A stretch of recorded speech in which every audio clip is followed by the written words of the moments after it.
الفل عليكم. النهارده هنعمل مع بعض السجق الشرقي بطريقه سهله جدا، نفس اللي احنا بنجيبه بره بالظبط. هننزل اول حاجه، انا مسخنه هنا الحله بتاعتنا وحاطه هو معلقه زيت واحده. تمام. هننزل مع بعض بالسجق. ما تكتروش يا جماعه الزيت، علشان هو كده كده اصلا هينزل الماده الدهنيه اللي بتكون فيه. انا النهارده عامله كميه كبيره لان احنا النهارده صيام. انا بصراحه ما كنتش عارفه هعمل اكل ايه، فانا استسهلت السجق الشرقي وقلت جنبيه مكرونه وعيش بلدي بيبقى طعمه تحفه قوي، وسلطه طحينه بقى ومخلل زي ما تحبوا.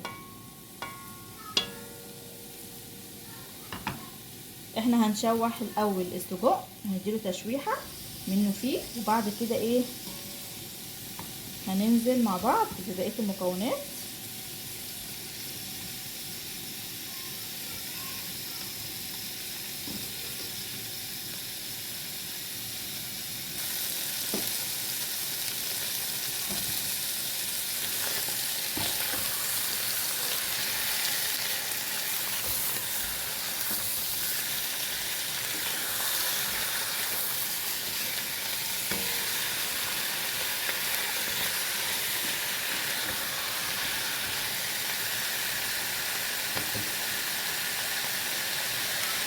شايفين السجق لونه فاتح ازاي؟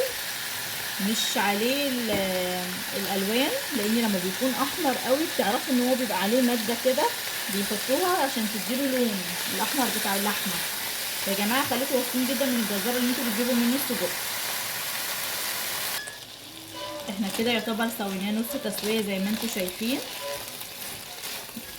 ثانيه واحده بالظبط وهنطلعه عشان نعرف نقطعه. لما يتقطع كده هيتقطع معاكي بسهوله جدا ومش هيفرهد منك، على عكس ما هو بيكون طري.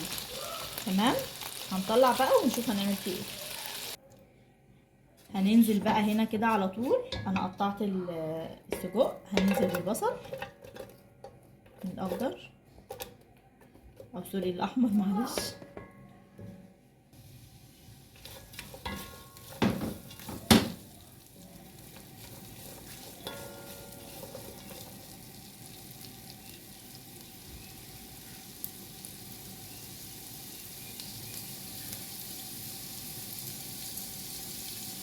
شايفين السجق هنا لما اتقطع متقطع مظبوط ازاي، على عكس ما احنا كنا هنقطعه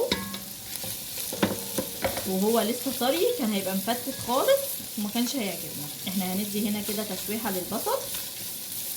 تمام. وهننزل بفصين توم،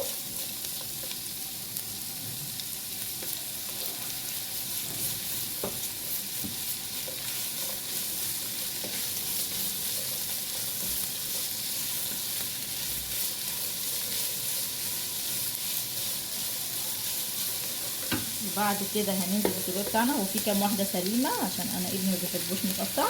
شايفين متقطع كل واحده بوحدتها ازاي، مش مفرطط ولا بايظ مننا خالص.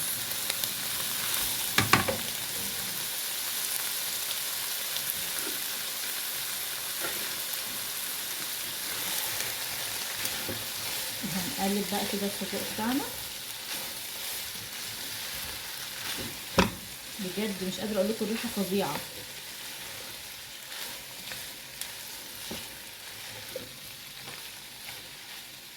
طيب معانا بقى البهارات بتاعتنا ننزل بيها على طول.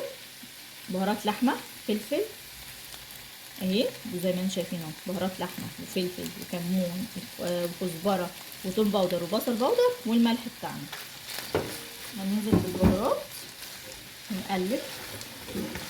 احنا كده كده اصلا السجق بتاعنا واخد نص سوا، وهو مش هياخد وقت كتير.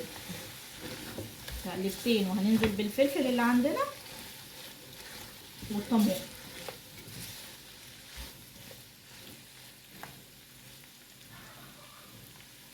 طماطمية نزلت مننا.